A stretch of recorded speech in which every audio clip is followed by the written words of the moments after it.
Hello everyone. So today we are going to solve this question from real analysis. Let f from semi-open interval ab to r be a continuous function. Define capital F from this interval to r by this. ठीक है, तो पहले इन्होंने बोला है कि एक small f जो है वो एक continuous function है from this interval to r. फिर एक कैपिटल F डिफाइन किया है जो क्या करता है, a से लेके x तक मैक्सिमम वैल्यू लेता है उस फंक्शन की, अगर तुम्हें x पे इस कैपिटल F की वैल्यू चाहिए तो. ठीक है, अब इस कैपिटल F के बारे में हमें बताना है कि ये कॉन्टिन्यूस, मोनोटोनिक, बाउंडेड या इंटीग्रेबल होगा या नहीं. Okay, so let's discuss every option one by one. सबसे पहले बोल रहा है F need not be continuous, मतलब कि ये बोल रहा है कि जरूरी नहीं है कि F कॉन्टिन्यूस हो. सबसे पहली बात ये बोल रहा है. इस F का हम थोड़ा नेचर जानने की कोशिश करते हैं कैसा है. मान लो कि जो स्मॉल f है वो तो कॉन्टिन्यूस है. मान लो यहाँ से a है, ये b है.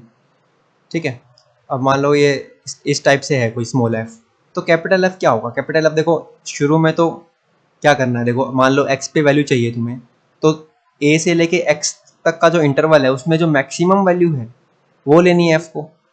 तो शुरू में जब तक फंक्शन इंक्रीजिंग है तो वैसा ही रहेगा.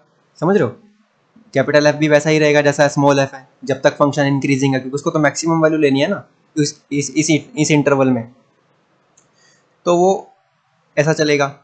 उसके बाद में जब फंक्शन डिक्रीज करना शुरू कर देगा तो भी उसको तो a से लेके x तक मैक्सिमम वैल्यू लेनी थी, तो वो थोड़े टाइम के लिए कांस्टेंट हो जाएगा.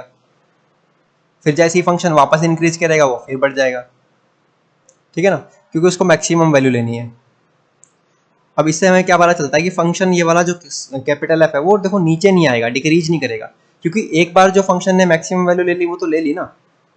क्योंकि हमें ओवरऑल a से लेके x जितना भी आगे जाएगा a से लेके x तक का मैक्सिमम देखना है. तो एक बार जो मैक्सिमम टच कर लिया, कम से कम उतनी वैल्यू तो f की रहने वाली है, उससे ज़्यादा हो सकती है अगर वो फंक्शन आगे निकल जाए तो, और ऊपर चला जाए तो, है ना. तो ये फंक्शन नीचे नहीं आने वाला, या तो ऊपर जाता रहेगा या कांस्टेंट हो जाएगा, है ना. जो अगर ओरिजिनल फंक्शन डिक्रीज करने लग गया तो जो पहले मैक्सिमम वैल्यू ले चुका है वो उसी को लेता रहेगा. ठीक है, तो या तो कांस्टेंट हो जाएगा या इंक्रीज करेगा. तो मोनोटोनिक है ये, 2 करेक्ट हो गया. ठीक है, ओके, मोनोटोनिक तो है. बाउंडेड है क्या, ये देखना है हमें.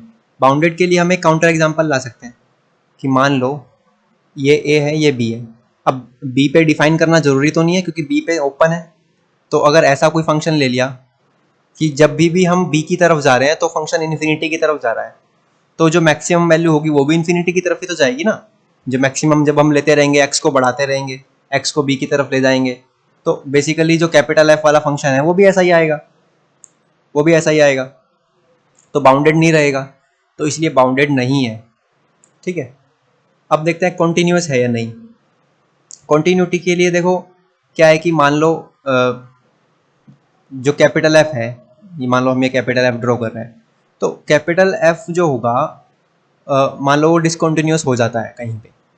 ठीक है, किसी x पे डिसकॉन्टिन्यूस हो जाता है, तो इसका मतलब क्या हुआ कि ax ये जो वैल्यू है ना, इस पे जो मैक्सिमम है फंक्शन का f ऑफ टी का जो मैक्सिमम है वो कभी ये आ रहा है अगर हम क्या कहते हैं a x माइनस एप्सिलॉन से अप्रोच कर रहे हैं यहाँ पे, तब तो कुछ और आ रहा है. और अगर a x प्लस एप्सिलॉन से अप्रोच कर रहे हैं तो कुछ और मैक्सिमा आ रहा है.